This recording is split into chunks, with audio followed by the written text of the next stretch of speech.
So before we get into today's episode, just want to tell you about the Alcohol-Free Revolution community. So we started this back in November and it's just been fantastic. It's a group of people getting together midday every Monday on a Zoom call and just celebrating an alcohol-free lifestyle. It's not AA, it's a community of people who are all moving in the same direction and just celebrating what it's like to be alcohol-free. We've also got people in there as well who are sober curious. So it's about generating motivation and, trying to get people off the fence about, should I take a break? Should I not? Come join us. It's completely free. Meet some other people that are doing it. And it's just a really great positive experience. If you want to get involved, you just need to drop us an email with the word community to info@thealcoholfreerevolution.co.uk. If you need to get that address again, it's in the show notes. If you enjoy the pod, and this is really important, if you enjoy the pod, please like and subscribe. It really helps to shift us up the ratings, reach more people and impact more lives. That is our mission. Our mission is to get up those ratings. So if you haven't done it yet, jump on, like and subscribe and follow the pod, and that will make a huge difference and help us to get bigger, better guests in the future.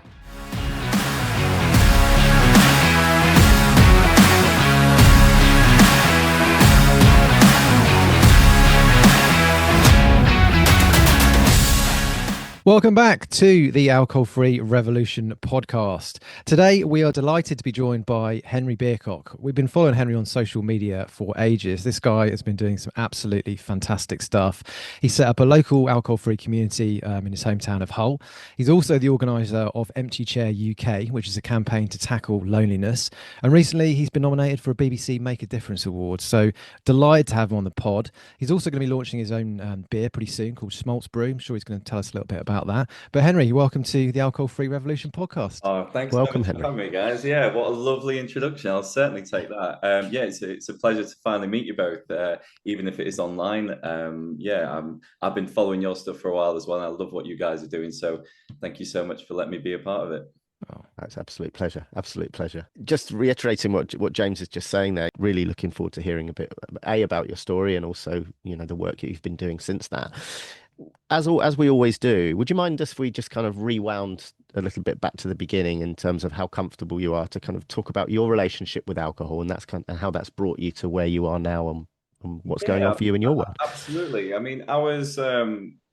It's been a while since I've sort of had this conversation, really, because rather than keep going back to it, I feel my journey with alcohol was a typical binge drinker. It was, live for the weekend, coast through the week. I probably wasn't performing the best way I could have been.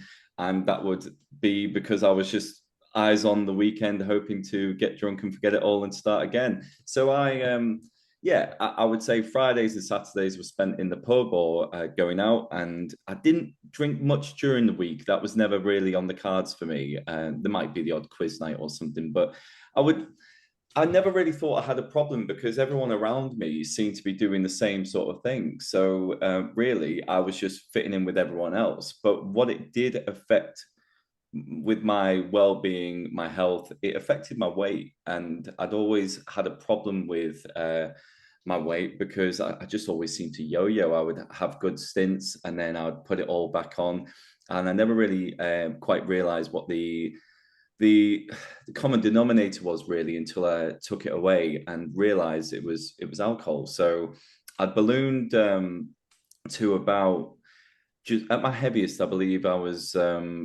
about 19 stone, I believe I got to. I tell you what, looking at you now, see, honestly, mate, you look incredible. Thank you. Yeah, so I basically what happened was I just felt I was at a job. So I worked for my family business. I joined there from leaving college, and I was there for 17 years and built my way all the way up to the top. I was a director. Everything I thought I wanted, basically, I got my way all the way to the top, and I basically didn't like the view. I had to sort of reconsider, is this the rest of my life? Is this really what I want, or have I fallen into it? Don't get me wrong, I'm extremely grateful for the opportunity and the life skills it taught me and the experiences I had along the way. However, the rest of your life is the rest of your life, and I needed to really consider, my happiness and my well-being. So I decided to leave. I wanted to leave to work on my fitness, work on my health, work on my well-being. So I decided to take myself away to a fitness retreat. I'd seen a few things online, and I decided to go to Thailand for 4 weeks to almost an all-inclusive kind of fitness camp. And because first of all, everyone was asking, well, what is it you're going to do? And I had no answer, because I didn't know anything other than, you know, my previous business.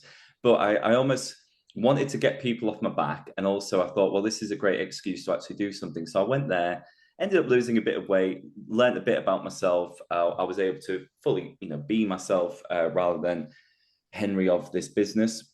And then that taught me a few things to bring back home, and I just went all in. I went all in with my fitness, and I'm proud to say, you know, in the time that I've you know, been losing weight, I've lost I believe 7 stone, if maybe a little bit more. And now I'm running marathons and creating run groups to help other people run marathons. And it's I've really found my love for running. I've found my love for giving back, and so that's it. In the long and short of it, I was a binger. I put on weight, and now I've realized health is wealth, I guess, that old cliche, but it really is. I've never been happier, and I just I feel like I've created what I have, and you know, hence the reason why we're on this podcast and stuff. I've created this community to try and almost normalize that it's okay to not drink, to have fun, and to fit in. And I'm still on this mission. It's very much it's still in its infancy. It's still an uphill battle to try and change people's views on alcohol. And I've realized I'm never going to do that. All I'm doing is setting up my stall over here. And if people want to join, that's fine. And if not, that's okay too. Whereas when I first started, I was very keen on basically trying to prove to people that moderation doesn't exist and you can't do this, you can't do that. And to be honest, by doing that, I feel like I just put a lot of people off. And so I'm just showing up for myself. And by doing that, I'm hoping people can show up for themselves if they want to be part of a positive community. That honestly is honestly inspiring. I'm not just saying that as a throwaway comment. Yeah, I think what you've said is just absolutely so much, obviously, that Steve and I can connect with as well, particularly obviously on the running side. But everything you said there is just fantastic, Henry. I think, you know, particularly your attitude around not trying to sort of evangelize and sell it to people, which I don't know, I'm probably a bit guilty of doing that a bit too much. I find it quite hard to not do that. But your approach is definitely the right one, I think, because you're right. You do just alienate. You can't convince people of you can't convince people to take an alcohol-free lifestyle if they're not in the right place. It has to be their decision. I think what you guys do, from what I've seen, is you're planting seeds. Basically, you're showing them, okay, it is possible, and they might not want to hear it at the time, but then if they come back to it, if their algorithm brings them back, because that's the thing with algorithms, you know, if they're considering it, they've got to do a click on the link regarding sobriety or something, and it'll soon bring them back to you. And that's how I started out. I started just sharing my sober journey, and I was very proud of what I've done. And you know, at first people are like, wow, because of the visual, because people can see where I was to where I am now, they all wanted to know something. They all wanted to know, how did you do it? What did you do? And the moment I say I quit the booze, it's like, ooh, what else did you do though? I don't like that. Yeah. So it's and I just kind of, I started sharing my running journey, like my road to doing my first half marathon. And yeah, people were very supportive, but it got to the point where people were a bit like, okay, we get it now. You don't drink. Okay, you're sober. And it's almost a bit like, oh, they start pushing it away. And then you realize the interaction stops a little bit. You know, the people that were once cheering for you are a bit like, okay, I've heard it now. Good for you. But, you know, it's almost as if they're going, la, la, la, la, I don't want to hear it, because, you know, stop holding a mirror up to me. And so that's when I just realized, okay, well, I can either keep doing this. I'd considered coaching, because I felt like, well, I'm doing it all anyway. I might as well find a way I can make business into it. But it just didn't align with what I was trying to do. And that's why I started focusing more on basically encouraging people to still go out. You know, the world that we live in, you can't seclude yourself completely and just say, well, I'm sober, so therefore I can't go to a pub, I can't go here. You know, my focus was, okay, well, all these fantastic venues, especially I tend to focus on independent venues because, well, in this climate, everyone needs as much help as they can get. I've got friends and family with venues. So I was like, well, let me showcase what alcohol-free options you've got. And maybe I can bring some people, some of my followers along with you. So that was my new angle. My new angle was just sort of focusing on there is a life still out there. If it is alcohol-free, that's fine. But don't feel like it's an us and them. You know, you can live amongst it. There is a world where, you know, everyone can get on harmoniously without someone having to ask you what you've got in your glass. And that's what I was trying to sort of achieve by being around people who aren't going to question why you're not drinking, because that is one of the hardest things in early sobriety. When you're around the same people, you're always going to get the same questions, the same results. So therefore, it's taking yourself out of that. It's almost like if they come into our community, they're training themselves for the real world, because they build up this confidence, being safety in numbers, and then all of a sudden they've got this empowerment when they go out with their friends, with their family, and then someone asks them, they just go, whatever. You know what I mean? So it's that kind of thing, because the last thing I want is for everyone to just feel safe in this bubble, and then they go into the real world, and then it's just like, oh God, I don't know what to do. Where are my friends? So it's I've kind of tried all sorts, gone down different paths, and it's led me to who I guess where I am now. But I'm still kind of making it up as I go along. Me and my wife are always considering different ideas, different suggestions. But the run clubs that we've started, and the walking as well, that's proven to be really, really successful. And I guess it's just the easiest thing to arrange as well, because it's just outside. You don't need to do any planning. Yeah. It's that's such a great idea that you're talking about there, the getting people out into that kind of almost testing the water of being alcohol free and socializing alcohol free. Did you find, I mean, I think we talk about this a lot on the podcast, that the landscape's changed so much over the last 5 or 6 years in terms of people's views towards when you're not drinking. But that doesn't change the fact that in early sobriety, people have this imagination or this limiting belief that everybody's going to be concerned about what they're drinking. Do you find that when you're taking people out on these testing the water, that they're genuinely finding that their beliefs are not true, or that they're actually learning to build the defense for what they thought would be there? Do you know what I mean in terms of? Yeah, I think in a way, as I said, it's when they're around us. No, I think they can just breathe a sigh of relief knowing that no one's going to question them. But I don't think really, there's still people who go, oh well, I'm going out this weekend, and I think one of the best examples is we went somewhere and there was a pint glass. And they were like, I love it when it's on draft. They were saying, oh, it's amazing. It's such a treat when you get it on draft, but I don't like it when they give you the zero glasses. I was like, what, mate? I've had someone say that. I'm like, what? Yeah. I'm like, what do you mean? And I was like, and I said, explain it to me. They were like, well, I just don't like. It starts that conversation I don't want to have. I was like, but surely you should be proud of your position against, being alcohol free. And if anything, if there's more zero glasses, that normalizes our choice. That normalizes what we're doing. But what that also goes to show is they're still not comfortable in their decision, and they're also still not surrounding themselves by supportive people. Not to judge those people. People still, I find when people are joining our group quite early on, they come to me and go, oh yeah, they're still asking you, what, you still sober? You still alcohol free, are you? Like hoping you're not. They're waiting for them to trip up in a way so they can come and join the fun party again, or at least what they expect it to be. And not to judge any of those people. They don't know any different. And it took me a while I had to completely remove myself from a lot of environments to really restart and consider what it is that makes me happy and stuff. And my going out and my socializing now compared to what it used to be, I'll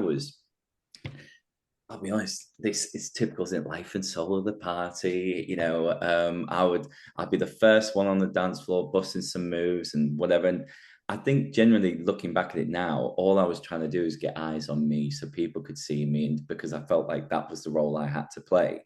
Whereas now I'm so happy to just sit in the background and almost people watch in a way and observe. I think any environment like that and any social interaction is almost like it's like an social experiment for me, really, because I start talking to these people once they are relatively sober, and by the end of the night, these people that I would speak to at the beginning of the day are not the same person at the end of the day. So it's almost like those conversations we had, and their views are completely changed now they've got booze in them. So that's my cue to leave. And I've got no qualms about leaving at whatever time, as long as I've got something from it, as long as I've had a connection with someone, I've had a decent conversation, then that's enough for me. Whereas before, I didn't know when to stop because it was never enough. So it's that having pride in, okay, well, I've got what I need. I don't feel rude about leaving first. And if someone was to say, well, why did you get off early? Whatever, I go, well, as you can appreciate, I'm not I'm not drunk. So, my time to leave is my time to leave. That's nothing on you. Well, if you leave early, it's normally because it's been a crap night, right? Yeah. And the fact is, if you're drinking and it's a crap night, you're drinking to get through that crap night and actually turn it into what you perceive it to be better. Whereas actually, on those occasions where you stay, when you are alcohol free and you're getting what you need from it, and you're still getting what you need from it at midnight, they are literally the best nights ever. They Yeah. far outweigh any nights when you were drinking, right? And you remember it as well. And you Totally. you have more. I mean, again, without going too deep with it, but you do have more meaningful conversations with people. And a lot of the time, you spark those conversations because here you are with your alcohol-free beer, and again, you're not questioning anyone else, but by you having that, they question you, or at least want to know more. So again, it's going back to that showing up for yourself will inspire people to show up for themselves, and without being preachy about it. Yeah. I think it's having real connection with people as well, isn't it? I having a two-way conversation where you talk, I listen, then and then reverse, rather than just after a couple of hours or so, and people have had a few pints, it just becomes just shouting and just trying to dominate the conversation. Nobody's listening, and I think a lot of people have a concern about the idea of going alcohol free, that they're going to be missing out, that they're not going to feel part of it, and they're going to have to go home early. But I'm sure, and I know this is experience for all three of us because you've just described it, is you go out, you get what you need, you have a nice time, and you get to a point you think, okay, I'm done now. And that might be 10 o'clock, whereas before you might have stayed out until 2. But certainly in my experience, I don't feel like I'm missing out if I go home early because the night's changed. And you hit the nail on the head there, Henry. When everyone's had like a few pints and, the mood starts to shift, what actually are you missing out on? Do you know what I mean? It's that connection in the beginning where before people have had too much to drink, where, like I say, it's a two-way conversation. It's, and it's enjoyable. Whereas when you've just got someone chatting in your ear, and that there's no, don't get me wrong, I'm saying moralizing on that because we've all done it for many years. But when you're not doing that anymore, you can quite happily just step away and leave and feel like, well, I don't feel like I'm missing anything because it's just someone chatting in my ear who doesn't really want to have a conversation anyway. And I feel like there's a lot of again, not to judge, but it does seem to be a lot of repeating oneself when they are intoxicated. So Well, you'll we've have all been a there, right? conversation, and then basically they'll you'll have the same conversation, and there'll be a lot of kind of almost reminiscing about the old. Oh, do you remember when we did that? Do you remember when we used to do this and when we did that? And it's a bit like, okay, well, that's all well and good, but how about we stop reminiscing of the old times and create new times? But when those new times don't necessarily involve alcohol, sometimes they're hard to come by, really. And you do find you get invited to less stuff. I feel I'm at an age now where all my friends are having kids, and that's their priority. My wife and I have made it quite clear, we're not going to be having kids. We've got our little dog. We've got our own little life. It's lovely, and yeah. So I wish I'd listened to you, Henry. Same for me. But so I do find when all my friends are doing parent stuff, kid stuff, and whatever, there was a period where I would sort of looking, oh, I'm not really getting invited to much, or I'm not, I'm not really getting a look in. But then I look and go, well, I think it's that sort of looking back fondly on the memories that I did have and realize, okay, well, all I've got to do is look at my parents and look at other people of an older age and say, okay, well, where are their friends when they were in the mid-30s? People just they just branch apart and whatever. I know my friends are there, but we're not doing the same things as we used to. They'll always be there for support, and but it hasn't been easy. They're because of what I was putting out online and whatever. I do feel there was this sense of they felt, I don't know, I think they felt in a way when I was really pushing my sober thing that I wasn't necessarily being myself. I was sort of maybe almost being a bit preachy. And looking back at my earlier content, yeah, I can see it to a certain degree, but that was my truth then. All I've done is change my message and realize, okay, well, you know, in order to keep people around, I might just need to lay off being too heavy on it. And it, you know, it's an adjustment. I was still trying to find my feet with it, and but there was a period where it was quite lonely, and hence the reason why I set up Alcohol Free, because I wanted to build a community of people who get it. Because unfortunately, when I do still hang around certain people, as much as they're willing to, they know they haven't got a choice when it comes to me. There's no encouraging. There's not going, oh, go on, mate, just have one. Because I'm so deep into it and I'm so convinced of my decision. Those conversations don't happen. Yeah. But just because they don't happen doesn't mean they still don't probably think it. They probably deep down think, I wish we could get the old Henry back. That'd be nice just for one night. But you know, here I am, and I've never been happier, and I hope people can see that my happiness is more important than getting pissed, you know, every weekend or something. So I've just found other ways to fill that void, I guess. I think those people, if you were to ask them really genuinely, and I'm not, you know, I don't know these people, but if I'm the same relationship with my friends and my close friends, those ones that I've known since I was 5 years of age, you know, and that's a bloody long time. You said it not me. Before you, James. I'm staying quiet. Sorry. I think if I really asked them, would they want the old Steve back? I don't know. Maybe for a night, but long term, I don't think so. No, would be my opinion. I'm with you on that. I think they are all extremely supportive. They see what I'm doing. However, I think our relationship's just different as it is with my family. And, you know, I've had conversations with my family, and they've even said, we're just trying to come to terms with the new you, because I am a different person. And there's no doubt about that. You know, my views are different. My outlook on life is completely different. And it's hard for me. I think it's hard for people to not feel judged when they're in my presence, even though I'm not necessarily judging them. I am just getting on about my life. But once they let their guard down or they start getting a little bit tipsy, they can't help but feel like, well, I don't know this for definite, and I'm not saying this about my friends or my family, but in general, I feel like there's a distance kept between me because they feel like my eyes are on them, which they're not. I'm just getting on with my night. Mm.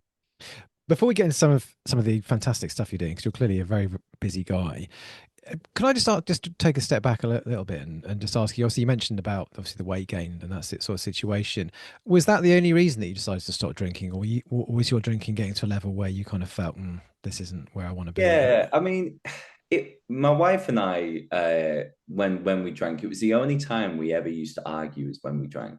Ever. We never argue. I mean, honestly, luckily, you know, I went sober, and a year later, she decided to as well, because she just saw the benefits, and she just thought, what's the point? She was only drinking maybe two or three times a year, and she just thought, well, I might as well just cut it out altogether. So yeah, I think that was one of the things. My performance, just in general, feeling lethargic, and really, I guess.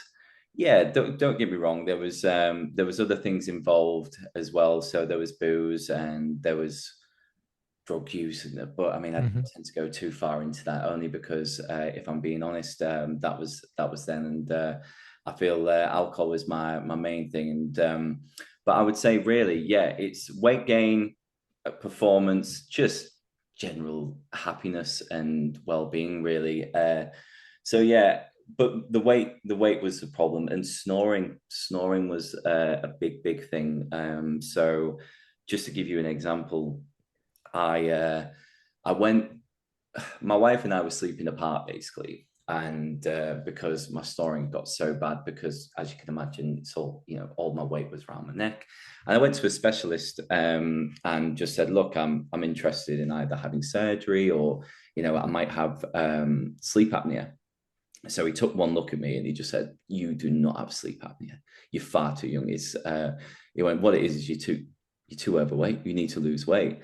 And I went, okay, well, that's fine. What other options have I got? And he just said, well, you can either have surgery, but I wouldn't wish that on anyone because there's no guarantee it will work. And there is also the chance that a few people, he said, who have had it, you get this, I can't, it's like gravel throat or something, he said. So you get this, this feeling of, basically always feel like you've got something in your throat. The moment he said that, I was like, that'd be the most annoying thing in the world. So I was like, scrap that. But then he said, you can also get a mouth guard thing. So I was like, okay, well, let's do the mouth guard, because losing weight was, I knew how hard it was from past experience. Surgery wasn't an option, so we tried the mouth guard. I didn't even get it out of the box, if I'm being completely honest, and that just goes to show how lazy I was, I guess. And but then something clicked. It was our wedding night. We eloped. We were in Nashville, and it's the biggest I'd ever been. I think a lot of that was down to, because we'd eloped, I knew there was no pressure on losing weight for photos and video because it was just us. And obviously we were in America, so everything was deep fried. I was downing bottles of Pepto-Bismol and crunching the equivalent of Rennie called Tums. So I'd just gotten so big. The day of the wedding, I was throwing up. I had acid reflux. It was really bad, and so something just snapped, I think, and I just thought, this isn't good enough. My wife came down one day. She'd actually got a sty in her eye, and I looked. I was like, "Are you okay?" She went, "I don't know if I can keep doing this." And we'd only been married a few months by this point. I was like, well, "What do you mean?" She was like, I can't sleep. This isn't kind of what I signed up to. And that hit me like a ton of bricks, basically. I was like, well, I can't lose you. And if I'm going to do it for anyone, yes, I've got to do it for myself, but also I've got to do it for the sake of this marriage, because I just couldn't face the reality of losing her. So it didn't happen straight away. And then I realized, okay, well, why can't I lose this weight? Why am I unhappy? What is it? And I just realized I wasn't living the life I was meant to live. So I decided, maybe it's work that's making me unhappy. And again, I've just got to reiterate, it's nothing they did. It just wasn't the path I was meant to be on. And so I decided to leave, and that's when it all changed. But yeah, it was, I would say, weight, but also snoring. And my snoring's improved. Don't get me wrong, it's not completely solved. Our family are just snorers. But mouth tape is an absolute godsend. I use that. It's and a mouth guard. Well, we need to mouth talk. tape.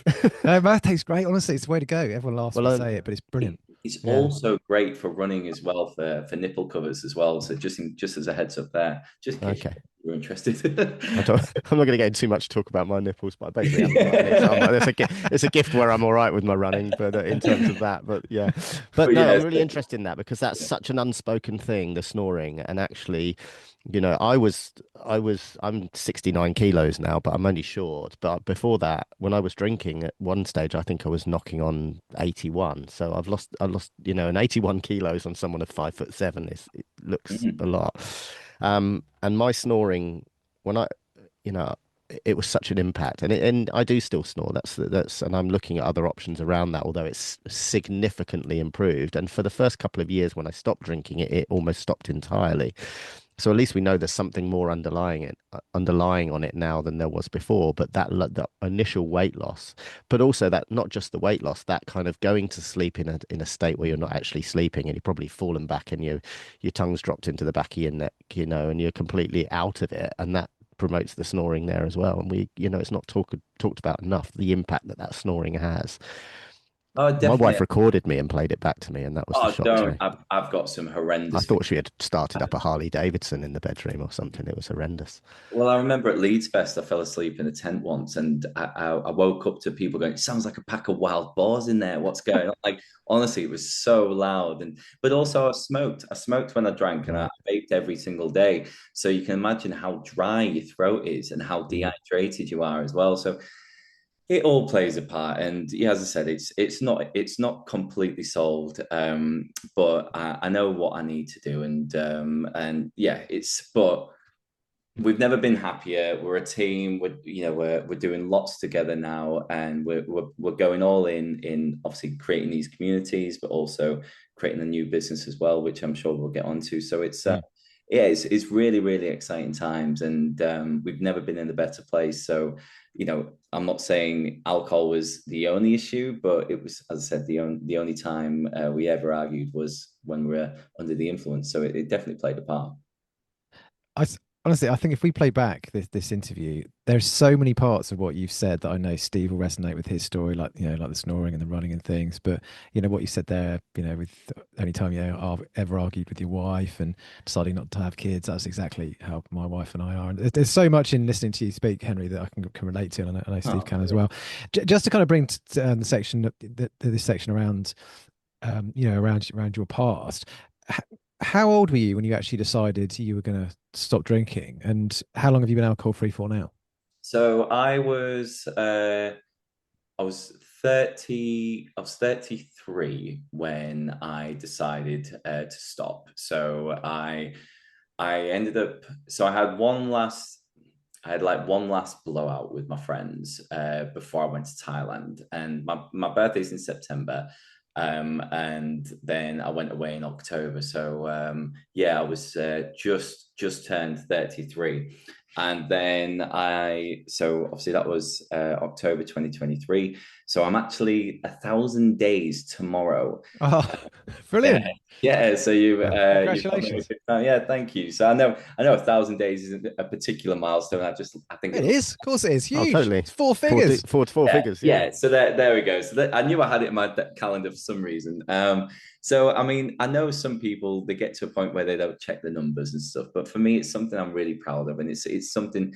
It's just nice to check in every now and again and see where you're at, how far you've come. And I've also got an app called I Am Sober, I believe, where it counts, how much you've saved. I've got one for smoking and I've got one for drinking as well.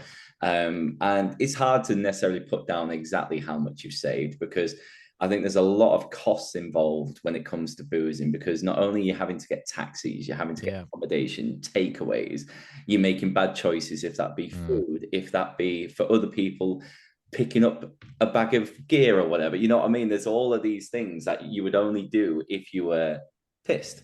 Whereas, so although I've sort of tried to calculate what my savings were, I'm sure it's probably a lot more when I got down to the nitty gritty of it all. So yeah, that's so 1,000 days as of tomorrow, which I don't know when this will come out, but it's the 9th of July. So yeah, I'm really chuffed with that, and it's yeah, I just can't wait for getting to the third year. But it's got to the point now where I'm so convinced in my decision, albeit the number isn't what keeps driving me. As I said, it's just nice to check in every once in a while. You're spending it all on race entry like me now. Yeah. Basically, race entry and new shoes. Yeah. Don't take up triathlon. You'll have to give up another hobby. Oh no, well, that actually, to tell you the truth, I did sprint triathlon is where I started. So my brother convinced me to do that. I hated. I mean, so as a fellow short person as well, I hated swimming because for whatever reason, my arms, I've just terrible limbs. Couldn't swim. Biking, I was all right. Even though I had the escort vehicle right up my ass pushing me. I'm like, oh my God, this is horrendous. And then the only bit out the whole thing I enjoyed was the 5K run at the end. So I was like, right. Hated the other parts. What do I like? Running. So that set me off. Amazing. So tell us a little bit about your run group. So you've got your run group up and running now, your alcohol-free run group. How does that work? So, is that locally to you, or is it? Yeah, so it's local. It's based in the city centre. We've done it locally so everyone can access it. We've done it at 6 o'clock every Monday, same location, and it's a run walk group. So you'll do a steady jog.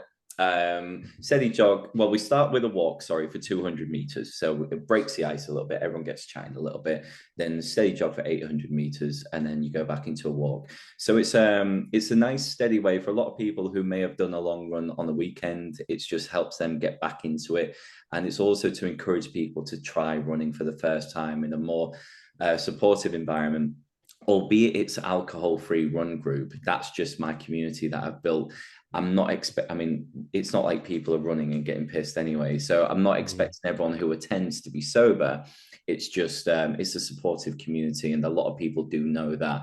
So that is going really, really well. We entered our first race this Sunday. I believe about 10 of us all together got together. Some people completed the first ever 10K.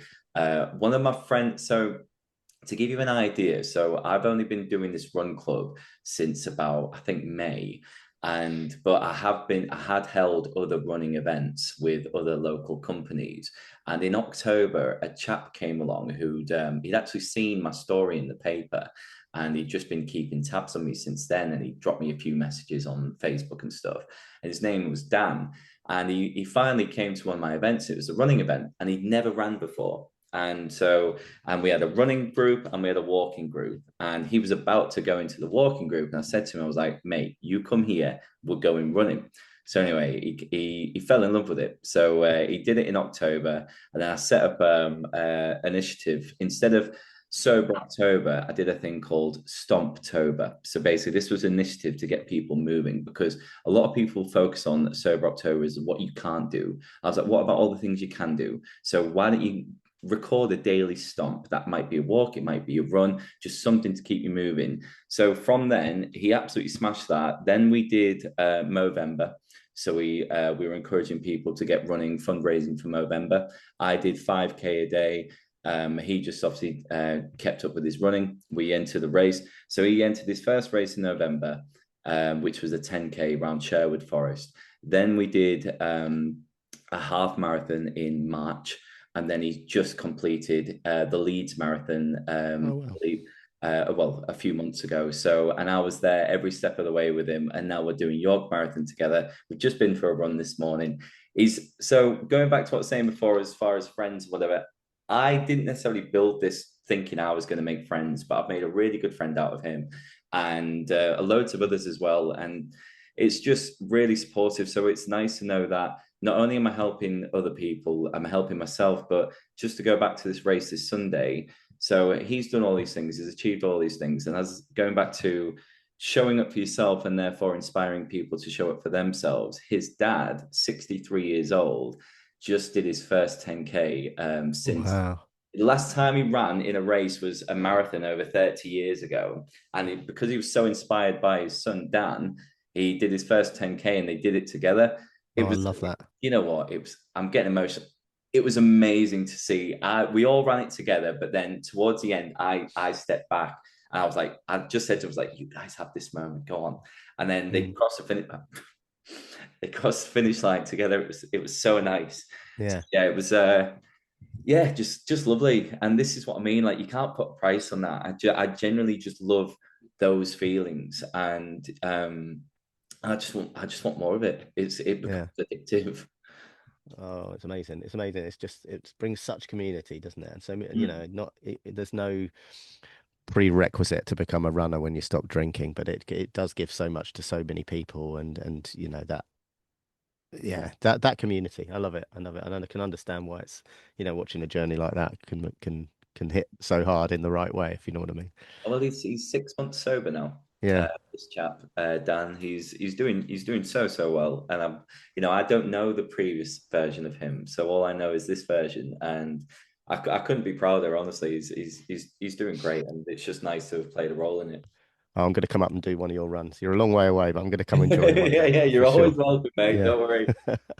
So you've got a lot of alcohol-free plate spinning at the moment, Henry. You've got all sorts of stuff going on. I mean, what came first? Was it the community in Hull? Yeah, so basically what happened was I was sharing my sober story and I didn't have social media. So, and I believe this is how we first got connected. I was sharing it on LinkedIn because that was my only connection to social media that I had. And probably wasn't the right space because I didn't have a call to action. I wasn't a coach. I just wanted to shout about it and tell people about it and try and encourage some working people who were in a similar position to me who didn't necessarily have that voice. So I started doing that. And then I got approached by a friend of mine who's a life coach, and he was based in Canada.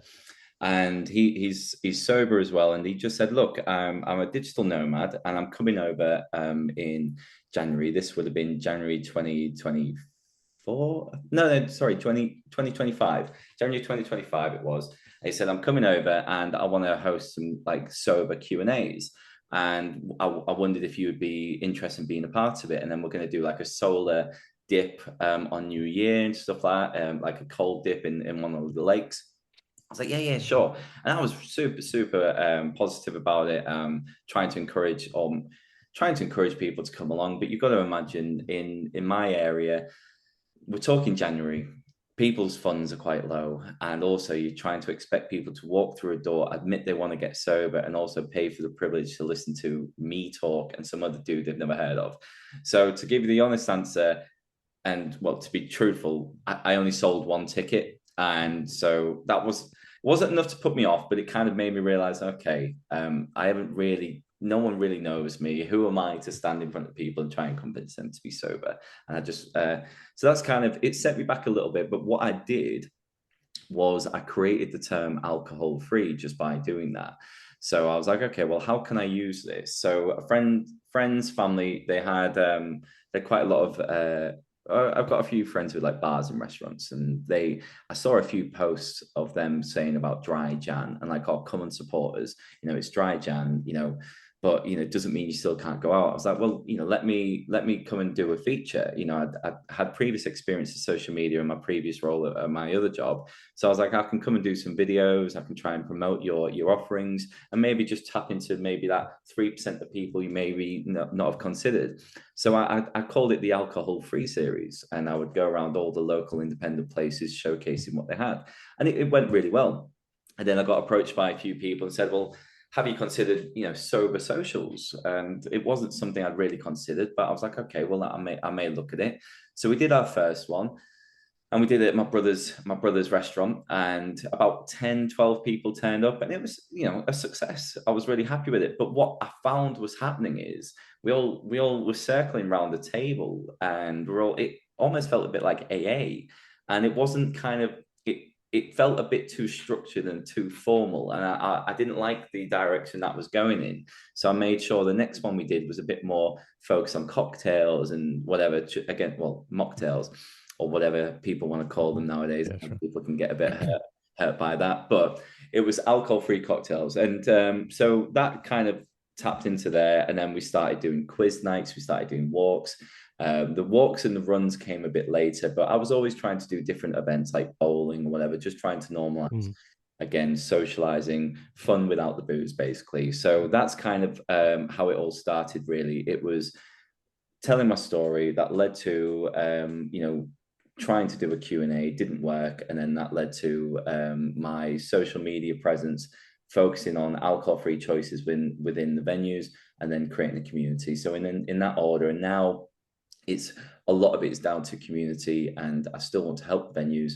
And by doing so, because of the work I've been doing, my local council have actually asked me to team up with them, and I'm going to be basically the poster boy of the new low and no alcohol zone in my city centre and surrounding areas. So wow. The last few weeks I've been going around venues, getting them to sign up. So that's given me an opportunity to meet them face to face and explain what I do. And everyone's been so supportive, because why wouldn't they be? All we're trying to do is encourage other people to come out who may not have considered it. And they've got someone like me who's been there, done that, and still, can show themselves in a pub. So, they approached me and just said, look, we've been given this funding. Would you be interested in getting involved? And I was like, absolutely. It's something, it's what I was already doing, but the opportunity to get paid for it was, nicer. And also, I have to say, I'm not saying what I've done isn't legitimate, but to have something as big as the local council backing you, it does legitimize it that bit more and makes it feel a bit more, I guess, a bit more normal, or not normal. I don't know, just a bit more real, as opposed to just it's a social media page. It's like, no, this is actually, a campaign that the council are running, and they've asked no one else, because realistically, no one in the city is doing it. And if someone thinks of alcohol free or sobriety, whatever, I'd like to think they think of me, and that's not being big-headed, but I've just kind of I've made it my thing, and it's stuck. Yeah, yeah. What do you think at the moment of, the amount of choice in bars and, club, maybe not clubs. I don't know if you go to clubs. No, I don't anymore. But just the general choice when you're out and about of alcohol-free options, because I still tend to find that most places are you lucky if you've got a choice of two. If you drink Yeah, it, and I just kind of, I don't know, Steve's the hospitality expert, but I just kind of sort of think that there's a lot of stories about pubs failing and pubs closing, and that's really terrible. But as we know, more and more people are choosing not to drink, and the supermarkets are, making hay when the sun shines with alcohol-free options. They're selling tons of it, but the pubs, you go and you're like, what alcohol-free options have you got? Well, I've got one thing. Oh, I'll have that then. Do you know what I mean? It's just, why are we not yeah. seeing more options out there? I mean, you got to imagine. So I don't go out as much for that exact reason because a lot of these pubs. So bear in mind, I think I signed up over just under 60 pubs. I visited pubs, restaurants, venues when I was doing the campaign. So you can imagine, I looked in all their fridges. So here I am peering over the bar because again, being as short as I am, but they're always bottom shelf. So they're always bottom shelf, so you've always got to look down. And most of the time, you've got your typical lineup. You've got your Guinness Zero. And I think if people got Guinness Zero, they think that's enough. They think, well, everyone loves Guinness. And then you've got your Heineken Zero. If people are really not making an effort, they're getting the Beck's Blue. And I know it gets a bad, Ugh. but it's there, isn't it? And it's not. So I say to them when I'm speaking to them a lot of the time, I'm like, look, this is great. I appreciate you making an effort. However, for a designated driver for that one-off night, Guinness Zero will tick the box. That's fine. A Heineken, it will do its job. But for me, as a sober person, I look at that and go, same old choice. Mm, That's not enough to excite me. So what would happen yeah. is I'd have one drink if you're lucky, and I'd go Mm, elsewhere. But how can yeah. you get me to stay longer? Give me more choice, a rotating choice. So every time I visit your venue, I've got something different because Yeah. everyone else has got 20 different options and I've got what, two? And Yeah. why is my money any different to anyone else's? And in a way, why can't I have something, a pint, put it on draft? And some venues have said, oh well, it just doesn't sell that well. I'm like, well, Limiting belief. you've got 20 beers, right? There's always going to Yeah. be one worse seller. Well, Yeah. place that with an alcohol free and then promote the fact you've got it and then tap into a different market. You're not promoting the fact that you've got Fosters, are you? Oh yeah, come here. We've got great Fosters. Yeah. So Exactly. it's really just trying to reiterate that. So I would say, in order to be part of this campaign, they needed a minimum of 3 to 4 options, which they did. A lot of it was some of them at a push. It might be because they had an alcohol-free gin or something gathering dust on the shelf, but really the choice, maybe I prefer craft. I prefer something that's actually had a bit of thought, care, and attention gone into it, as opposed to what you typically call your blue label macro beers. Yeah. So and yeah, I would say most of the places didn't excite me, barring maybe 3 or 4. And bear in mind, when you're visiting just under 60, it was very much the same stuff. And then, so yeah, there's definitely room for improvement. But really, I think we've got a long way to go. But I think that's my mission. That's what I feel like I'm set out to do. Really, is change that. So leading into, I guess, my next thing, I might as well jump into it. I guess. Yeah. So looking at choice, well, all right, if they're not willing to improve on their choice, well, what can I do about it? Because realistically, if there was something more local, I'm sure they would consider, because that's one thing Hull does really well, is it does focus on local. The independents really club together, almost because we're almost like the underdogs, really, because we're at the end of the line. You know what I mean? You're not coming to Hull for any other reason, really, unless you really need to, because you don't pass through it. So I decided, my wife and I decided, okay, what can we do then? If the choice is rubbish, let's do something about it. So what we've decided to do is create our own. So we've created our own alcohol-free beer. We're getting it contract brewed. So I'm not claiming to say we've built some huge brewery in an industrial estate somewhere. However, we are getting it brewed by some extremely talented people. We've curated the recipe with someone, again, with lots of experience. We've teamed up with another previous brewer who built up a fantastic a fantastic brewery within Hull that still stands today, but he sold out, and the brewery that he worked on was called Atom Beers, which they built up a name nationally in the brewery world. So I'm extremely proud to say I've teamed alongside him, and he's opened some doors for me, and I would like to think people of Hull are going to get behind it. So that's coming out in August. It's brewing next week, so it's I'm really excited. And bear in mind the work that I've been doing with these venues, I would really like to think I've built up enough goodwill with them and helped them that I would like to think they would support it, and I'm sure they will. A lot of people showed lots of excitement, but I feel if I can sort of get cemented in Hull, then I'm confident if I can do it in Hull, I can do it anywhere. But I want to focus Hull first, and that is enough for me. If we can afford to live a relatively modest lifestyle and still get to go on holidays or whatever, but if I can support the places that I've already been supported anyway, but also with my own product, if I can go into a pub and a bar and see someone sipping on one of my cans, I can't tell you how happy that would make me. That'd be awesome. It's the choice is okay, but it's going to get better, and I think so. Yeah. The products are there, right? The products are there, and then what you're doing is that education piece, isn't it? And it's and I love the way that you've seen a gap there, and you thought, well, if they're not going to do it, I'll fucking do it, and I'll make my own, and it's just something that's ringing through to me through listening to you speak, which is fascinating. Is I just keep coming back to thinking 1,000 days and what's been achieved in the space of less than 1,000 days, and going from your own journey, that just seeing so much opportunity coming up, and like, okay, well, let's get people moving, let's get people out there, let's get people, and it's the energy behind it.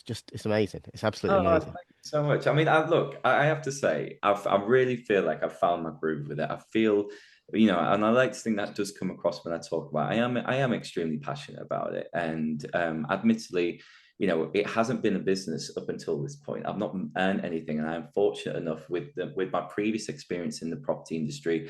I've stuck to what I know. So I've done some property development and stuff, basically to keep the bills paid. So, but really, it's about time I started to make something from it. But it's finding that moral balance, really, because I don't charge for membership. It's all free to join, because I didn't feel comfortable charging people to be friends. So I thought, well, that can build up over there, and that's doing well, and it's almost like running itself. So we've got a really active WhatsApp group, and we've got subgroups in there. So we've got like a run group, we've got the walk group, we've got walk, bike, and something else. So if someone might just say, I fancy a bike ride this weekend, who's up for it? And then you get people responding.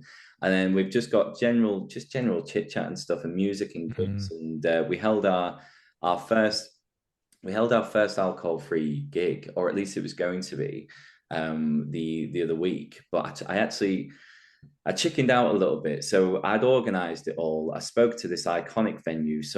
It was in Hull. It's one of the most iconic venues, really, because we've had the likes of Oasis before they were big, the House Martins, Green Day, Pulp. All these huge people have performed there in this tiny little venue. And so I decided I want to do an alcohol-free gig, and first of its kind in Hull. I created the poster, I got the lineup, I spoke to the venue, and then I spoke to the bands as well. And one of the band members is actually in our group, and I had a chat with him. I was like, I'm a little bit worried if we put it's alcohol-free, are we going to put people off? Because it's hard enough selling a gig anyway. So we will still bring our community, we'll still bring the members, but maybe in this particular case I'll take my name off it, and I'll still promote it, I'll still help you, but I was worried we would put people off if they think, oh, it's going to be a sober gig, I don't want to turn up. And I do regret that choice, but you don't know until you know, I guess. And it was a success. Loads of people from our end turned up. I would say if it wasn't for us, the gig wouldn't have probably been that successful, because most of the people who turned up were our people. So then that led me to the question of, well, maybe there is a space for this. And so I put it out there, and quite a few big names in the city want to get involved. And so I think, it's all I'm trying to do is I guess, normalize alcohol-free living, but also find a way where it's not preachy. I always say it's, I'm over here doing this. If you want to come along, great. If not, you do you. I'm not here to try and convince you otherwise. But if you can sort of see what we're doing and what we're achieving, and you want a piece of it, then the door's always open.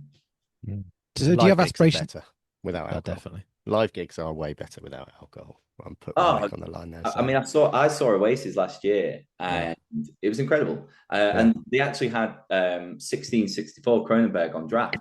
I won't lie, that made such a difference.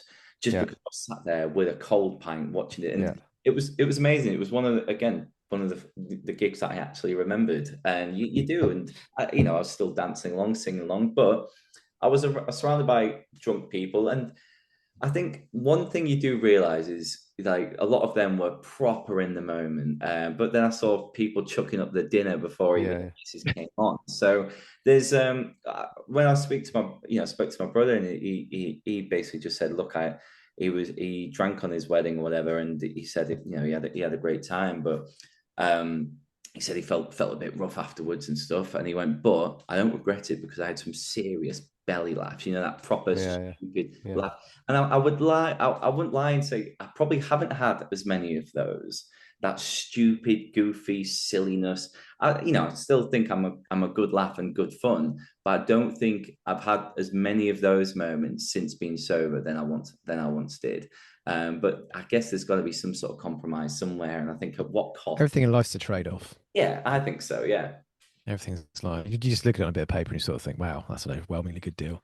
You can't have everything. I think this is where people get stuck, because they sort of think, well, maybe if I can get to this middle ground where I just cut down, and that way I can have everything. But it doesn't work like that because of the impacts on your sleep and things. But so have you got aspirations to take this beyond, your local area, Henry? Because I'm sort of thinking about, we had a couple of weeks ago, we did an interview with Millie Gooch that we're putting out in September. I'm sure you know Millie, and obviously she set up the Sober Girls Society. That's absolutely enormous. I mean, she's got like about 300,000 members, and so it shows, and that's just for girls and women.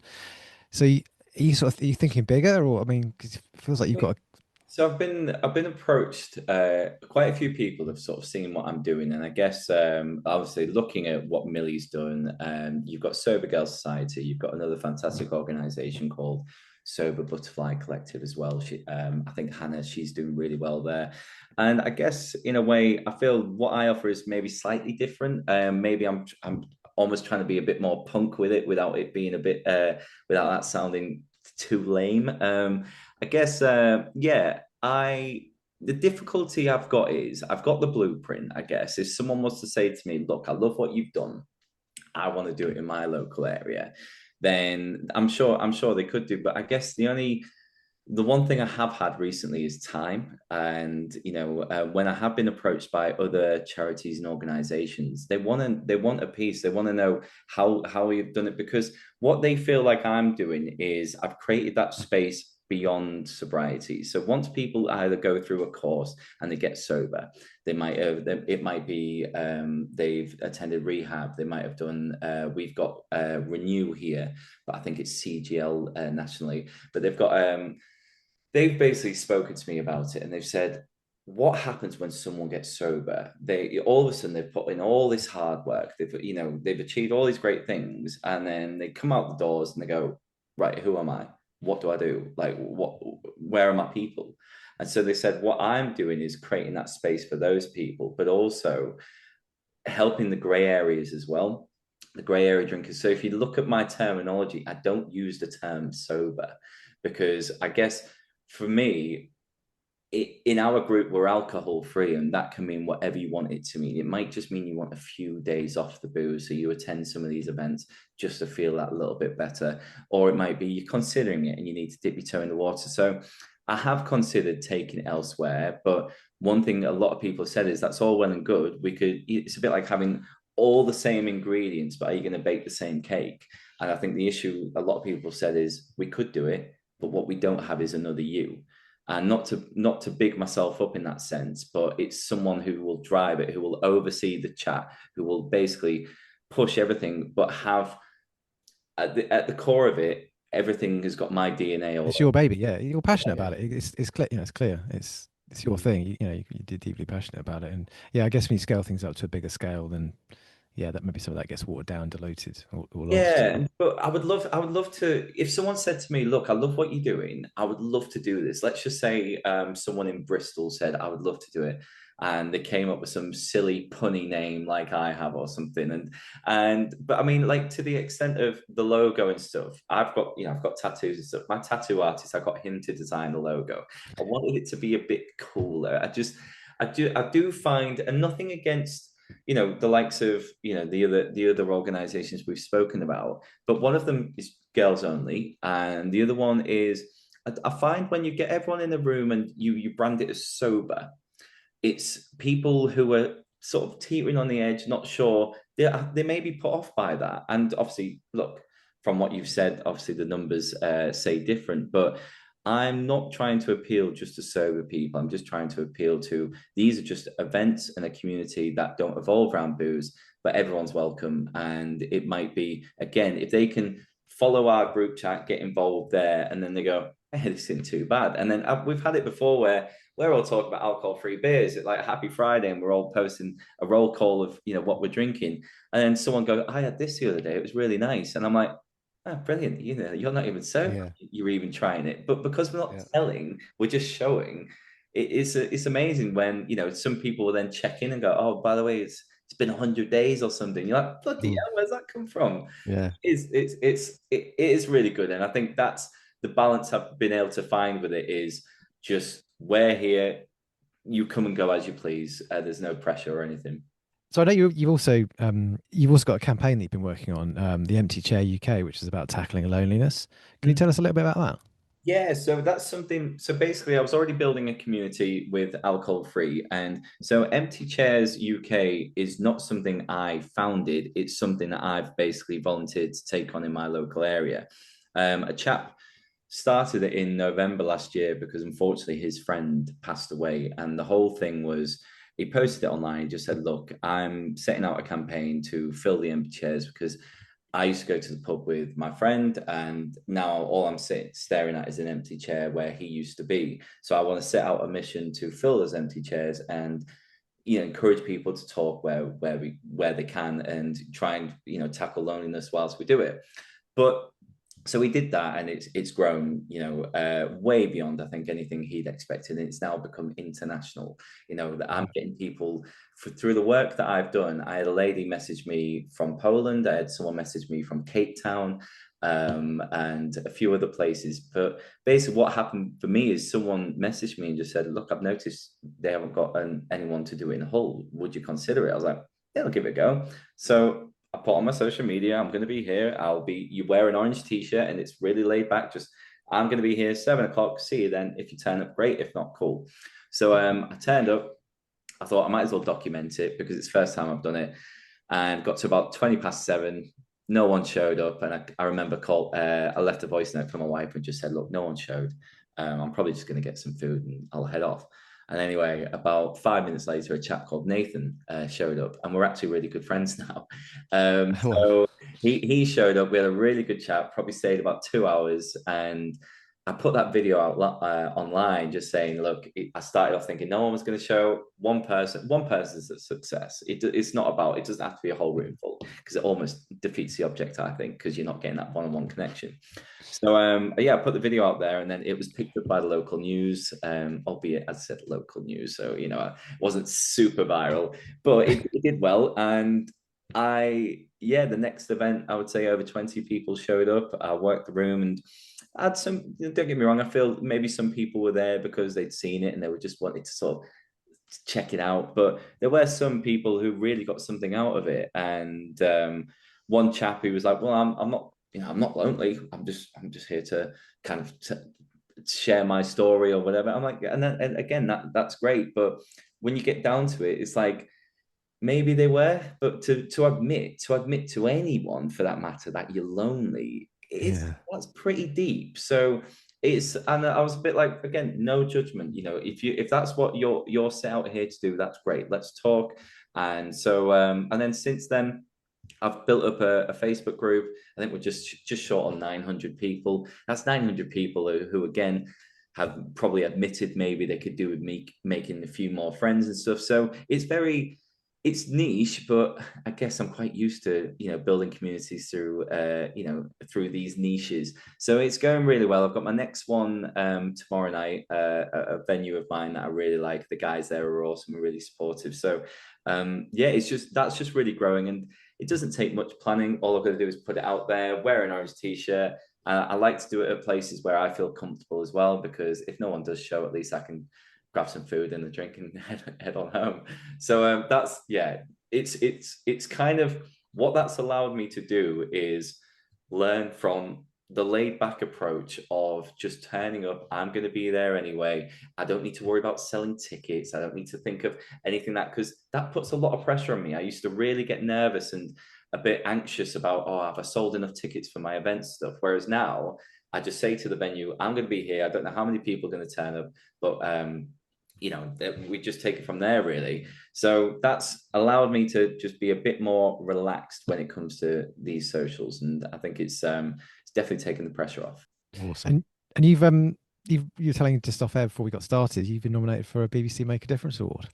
Yeah. So I think all the local, so it's the BBC Radio Humberside, but all the local BBC areas, so the BBC London, the BBC whatever, they all do these awards, and I've been nominated for the volunteer award, and funny enough, it was actually I didn't realize, because it's all anonymous, and I received a few nominations, but the one that actually clinched it was the one my wife left, and because she plays a role with what we do. She oversees and stuff, but I have started it from the beginning, and I think I've definitely taken on the brunt of, it is my baby, and I feel very passionate about it. And she's obviously seen the highs and the lows, because don't get me wrong, it's not always positive. There's certain things we've had to deal with when it comes to this, and there have been times where I'm like,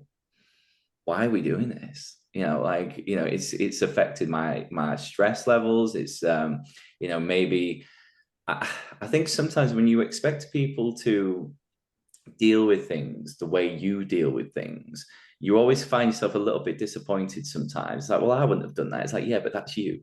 That's not. Yeah. So there were certain times where I'm a bit like, okay, maybe, I don't know, there's certain people who weren't as appreciative of, the time that I've offered and the things that I've done. And I would just get a little bit disheartened, I guess. And she's seen that, but she's seen the efforts that I put into it, creating empty chairs, creating this. Someone called me. My friend was like, my auntie follows you on social media. I was like, all right. And he's like, yeah, she said you're a do-gooder. I was like, is that a good thing?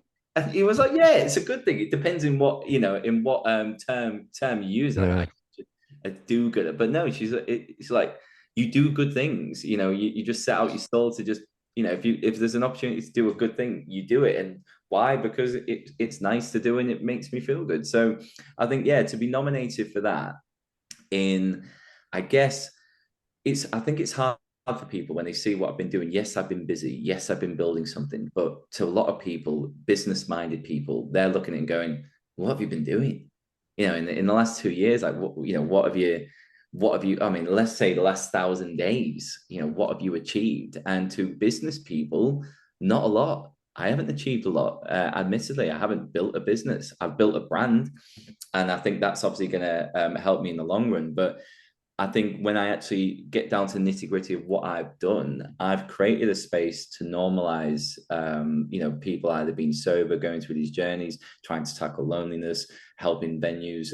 I could really list all the things I've done, and this isn't being big-headed. This is just trying to almost justify it to myself, what I've done. So when I got nominated for that, it was almost like that's what I've been doing. This is what I've been doing. And, it's getting recognized by the right people.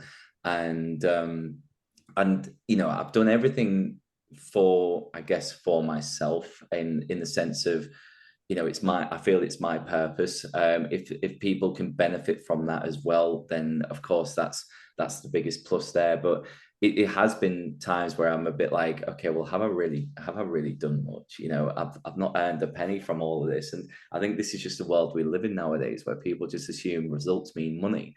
And I've had someone say to me, well, I'm yet to see any results. You know, when I tell them what I've been doing, I'm like, what do you mean? Like, look around. Like, I had a chap who had a bit of a wobble the other day, and he'd been over a year sober, and he put it in the group chat saying, you know, guys, I just want to say, I've had a bit of a wobble, but you know, I needed to sort of come clean to myself, put it in the group chat, and everyone was so supportive.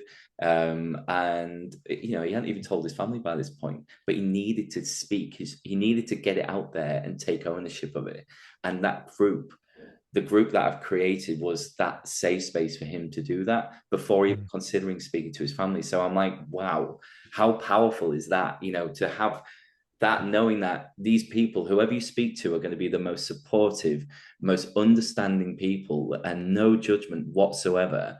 It was incredible to find that he did that. And so I feel that's why I've been nominated for it. I know I've gone off a bit on a tangent here, but no, that's great. No, it's I think, yeah, for it to be recognized by something as important as the BBC, and you know, yeah, it's probably one of my proudest moments, and I don't know. So I've been shortlisted, and it gets narrowed down to the top four, not the bottom, top four, and we find out on the 17th of July if we've definitely made it. So, well, fingers crossed. If we can vote for you, ping us the link over, and no. So with the votes, it wasn't a matter of how many; it was the quality of the votes. And because my wife had gone to the extent of really, you know, writing it all out, and you know, as I said, it's the person who loves you the most writing the best write-up ever. I saw it, and then to find out it was her, I was like, ooh. Yeah. So I'm extremely lucky, and it's not only it being recognised by them, the BBC being recognised by her, my wife, and obviously the other people as well. So it's a really proud moment. And it absolutely should be, and it's in hearing you say there, you know, people who have said I've yet to see any results. I mean, I think they just need to come along and watch that lad with his dad finishing their race together, or those messages that you receive, and what you've built. Genuinely, you know, I'm blown away, and what you've built is more than any profit is worth. Right? It's outstanding, genuinely. I mean, it's such a pleasure hearing, and I think we could probably talk for forever about what's next. And I guess that is the next question, really, is what is next, and where does this go for you? I guess what's next is just building on what I've already created, maybe finding a way where I can offer more in terms of more structure. Maybe there is a way I could do memberships, you know, actual memberships, just maybe almost take the pressure off me. Maybe I could branch out. But what I like about it is at the moment it's just a bunch of friends supporting friends. It's not like you don't need a special link. I don't know how to put it really. It's just, it feels organic, and I kind of want to keep it that way. Yeah. So maybe growing on it, but again, there's only myself and my wife doing it. I'm quite happy where it is. I think the only time you want things to grow a lot of time is when your ego gets too involved. You know, when you're having these events and you want to show, hey, we had a room full of 100 people, check us out.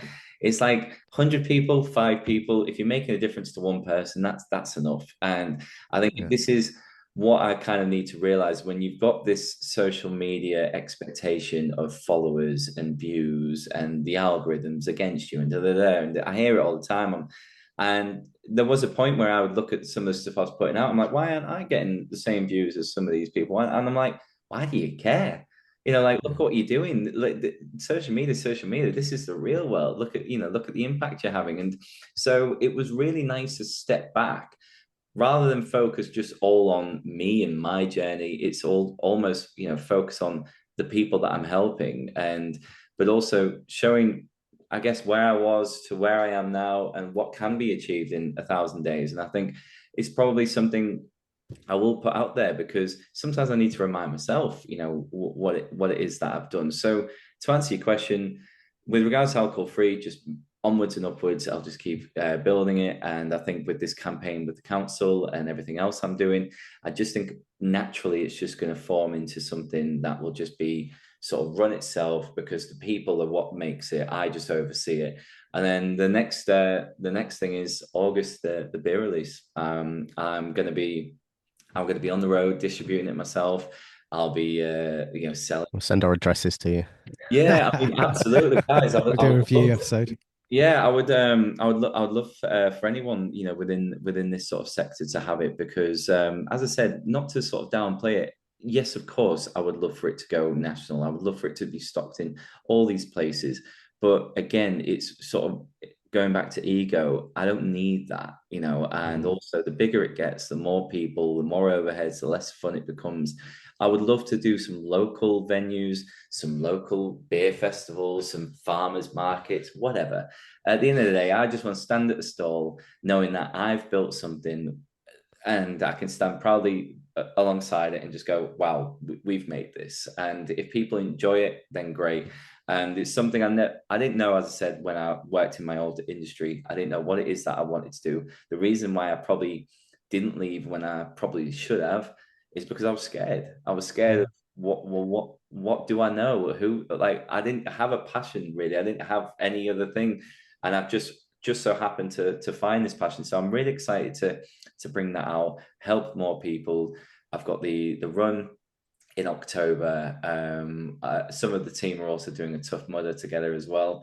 So we've got a few things, but I always like to have a goal in mind when it comes to my fitness. Having gone through that weight loss, there's always this sort of monkey on my shoulder, just like, okay, well, if you don't have a goal, then there is a chance you might put it all back on, because I've done that before. I know I've worked on myself, I've worked on that food noise and stuff, but it's always going to be there because I do too much. So it's always nice to have things to aim for, and I like doing races with other people because I don't worry too much about my time. That the focus is on them, and by the focus being on them, I guess it kind of blocks out any sort of pains or niggles that I might have, because the main aim is getting them to the finish line. So it's I just love it. And so our next focus is getting Dan.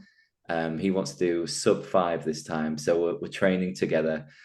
The cheapskate has made me download Runner, and I'm just screenshotting all of my plan to him because we're doing it at the same time. So yeah, this morning we obviously did the speed session together because I could encourage him. But yeah, so I've got some races, got the beer coming out. Alcohol free is gonna grow. The awards. So the awards are going to be in September if I get shortlisted. And the campaign, I'm sure you'll be seeing me bang on about it loads on my social media as well. And then who knows what's next? I think I look at everything as like this big one umbrella, just bits coming off it. And if I enjoy the process, it doesn't matter. Great. So look, where can people, if people want to follow along, want to follow your stuff, where's the best place for people to find you? Best place would be my Instagram. That's where I'm most active. And simple, it's Henry Beercock. Again, of course, with this surname, I had to bring out my own beer. So Henry Beercock. I didn't like to ask. Yeah. And then on Instagram, as well as my own personal one, it's alcohol free. You'll find us when the beer's out. It'll be Schmaltz Brew. But then also you'll find me on Facebook as well, and all of my empty chairs stuff is on there as well, if that's something someone likes the sound of.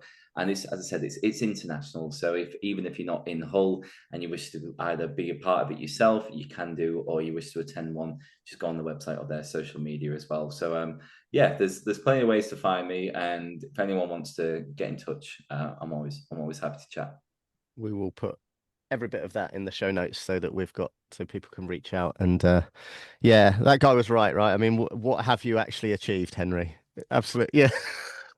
I mean, for real. I mean, it's amazing. It's been such an absolute pleasure to chat to you. We will share, like I said, everything in the show notes for people to read up on, and we can't wait to hear about your award, and we will definitely follow your progress on the pod. No, thanks. Honestly, guys, thank you so much for having me. It's been really nice to sort of tell my new version of the story, because previous podcasts I've been on, it felt very much focused on me as a whole, as opposed to what I'm building. But my journey's changed. You know, I've changed as a person. And I feel my message has changed as well. So an opportunity to sort of speak about not just myself, but you know what I'm building is it's been really, really nice. So thank you for giving me a voice, and I really appreciate the time. Great stuff. We'll have to get you back on again for an update in maybe next year sometime. But thank you so much, Henry. It's been fantastic to meet you, and we wish you all the best. Thanks very much, Henry. See you later.